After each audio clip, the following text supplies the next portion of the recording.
Hello friends, welcome to my channel Techno Analytics Master। तो last video में हमने variables के बारे में बात किया था। वेरिएबल्स एक कंटेनर का काम करते हैं जिसमें हम अपने डेटा को स्टोर कराते हैं। तो जो डेटा किसी भी टाइप का डेटा हो सकता है। आज हम पढ़ेंगे type of data in Python. So Python has different data types such as number, sequence, dictionary and sets। तो अगर हम नंबर की बात करें तो नंबर में इंट, फ्लोट और कॉम्प्लेक्स आता है, और सीक्वेंस में स्ट्रिंग, लिस्ट, टपल्स, और उसके बाद डिक्शनरी और सेट्स के बारे में हम बात करेंगे। तो आज का वीडियो दो पार्ट में डिवाइड होगा।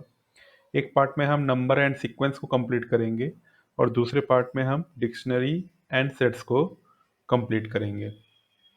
तो आगे बढ़ने से पहले मैं आपको एक चीज़ और बता दूं कि आपको एक डाउट आ रहा होगा कि पाइथन को how Python identify the data types, means Python को कैसे पता चलता है कि हम कौन सा डेटा टाइप को इनपुट करा रहे हैं।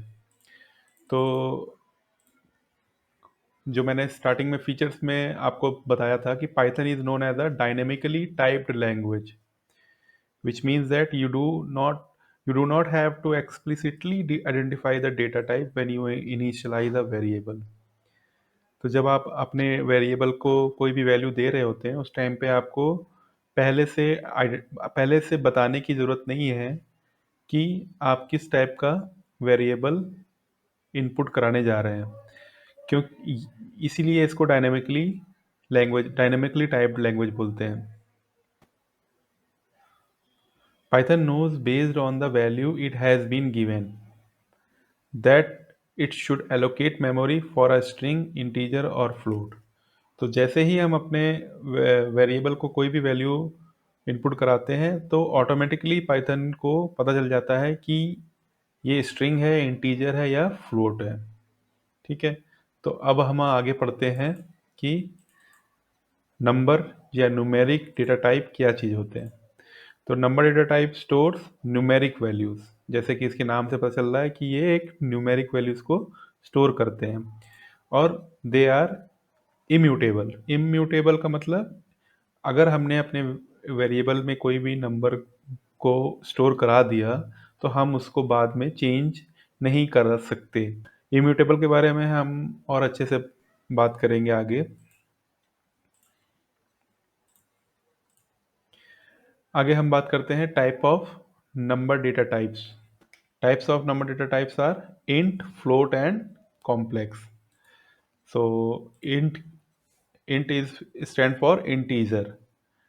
तो जैसा आपको पता होगा कि पॉजिटिव और negative whole number is called integer.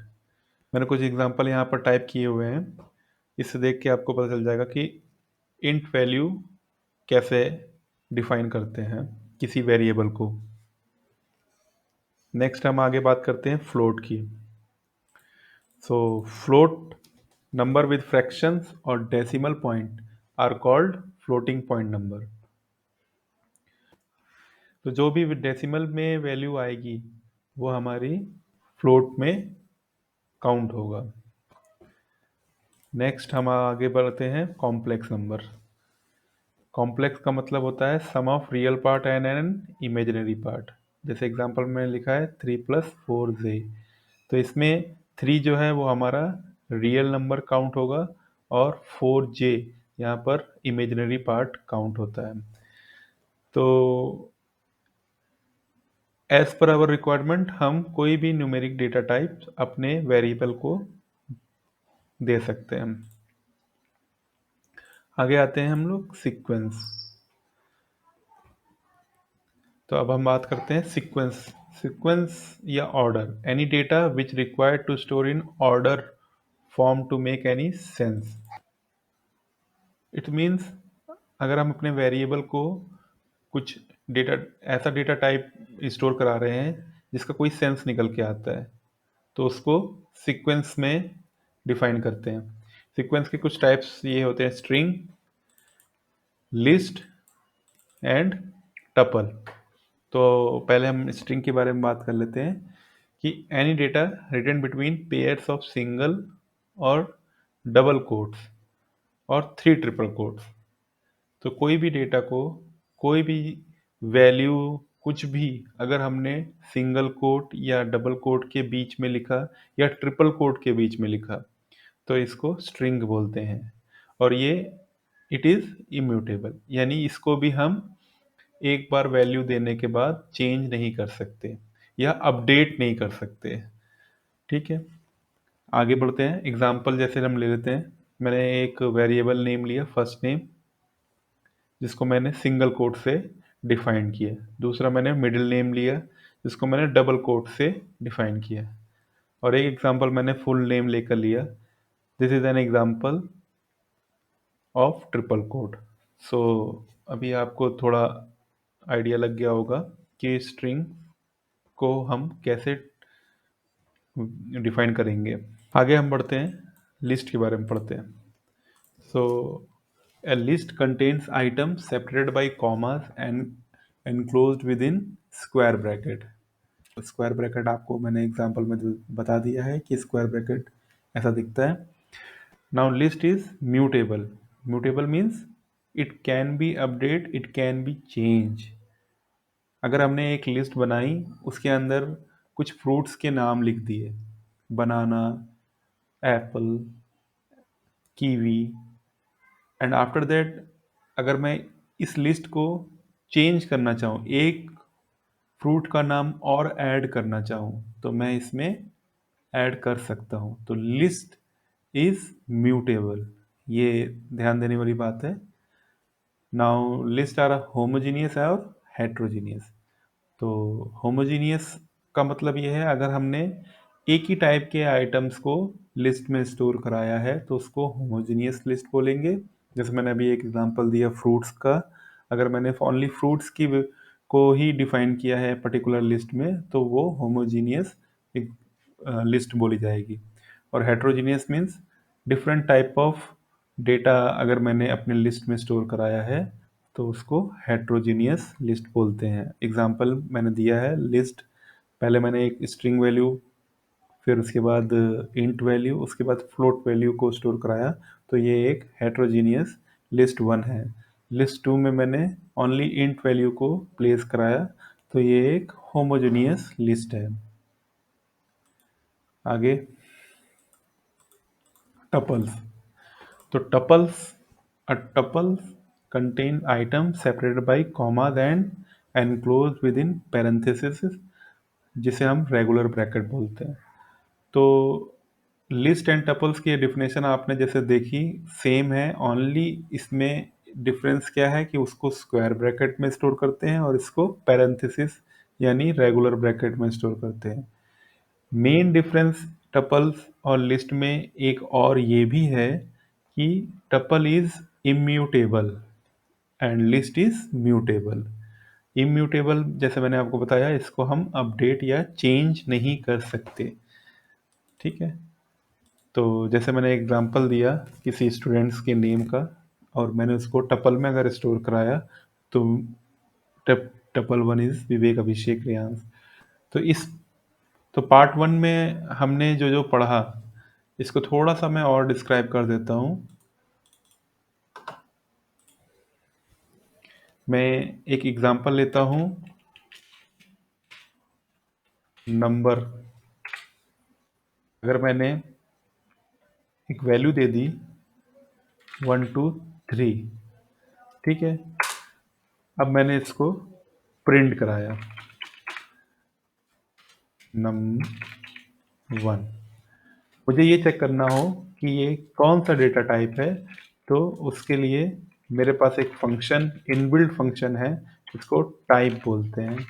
Type लिखकर मैं पर्टिकुलर वेरिएबल का नेम दे दूंगा और उसको शिफ्ट एंटर करके वैल्यू देखूंगा। तो 1 2 3 ये मेरा नम 1 की वैल्यू है और जो टाइप है वो इंट है। ठीक है, आप इस तरीके से दूसरे भी एग्जाम्पल को देख सकते हैं। मैं दूसरा एग्जांपल लेता हूँ स्ट्रिंग का। स्ट्रिंग में मैं जैसे आपको पेस्ट करके दिखाता हूँ, string 1 equals to hello student,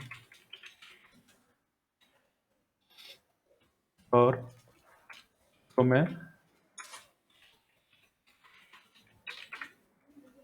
print करा देता हूँ और साथ में ही इसका टाइप भी चेक कर लेता हूँ।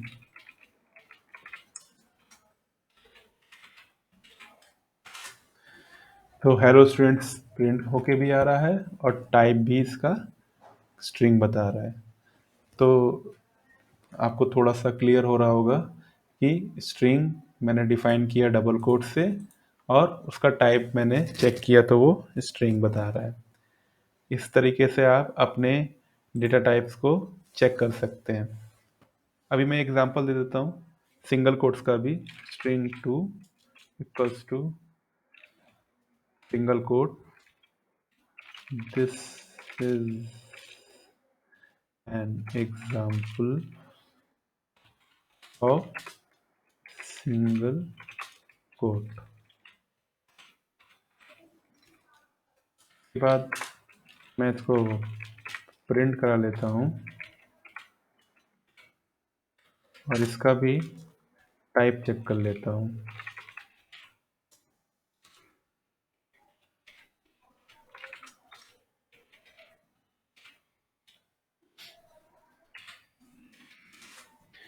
तो चाहे मैं डबल कोट में लिखूं चाहे सिंगल कोट में, दोनों का ही जो डेटा टाइप है वो स्ट्रिंग में ही आ रहा है। तो यहाँ पर थोड़ा सा ये भी कुछ डाउट लोगों को आता है कि डबल कोट्स या सिंगल कोट्स दोनों ऑप्शन क्यों अवेलेबल है। तो अगर आपको कुछ इस तरीके से प्रिंट कराना हो, हाउ आर यू, अगर मैं आपको बोलूं कि आपको हाउ आर यू इसको प्रिंट कराना है तो कैसे प्रिंट कराएंगे मैं वो आपको बता देता हूँ। मैं एक स्ट्रिंग ले लेता हूँ, मैं एक वेरिएबल ले लेता हूँ एक्स, एक्स इक्वल टू, मुझे प्रिंट कराना है हाउ आर यू। अगर मैं इसको सिंगल कोट में लिखूंगा हाउ आर यू, ठीक है। तो अगर मैं इसको प्रिंट कराता हूँ तो ये मुझको एक एरर देगा, सिंटैक्स एरर। क्यों? क्योंकि पाइथन क्या समझ रहा है कि ये सिंगल कोट से लेकर इस सिंगल कोट तक का जो है वो एक स्ट्रिंग है, फिर ये आर और फिर यू, इसको कोई सिंगल कोट से ये पेयर में नहीं है, इसको मैंने सिंगल कोट के पेयर से क्लोज नहीं किया है। तो इसके लिए हमें क्या करना पड़ेगा, यहाँ पर हमें डबल कोट का यूज़ करना पड़ेगा। अब अगर मैं डबल कोट का यूज़ करके और तब मैं इसको प्रिंट कराऊं तो देखिए आपको डिफरेंस समझ में आ रहा होगा। तो यहाँ पर आपको डबल कोट और सिंगल कोट का यूज़ का पता चल गया होगा।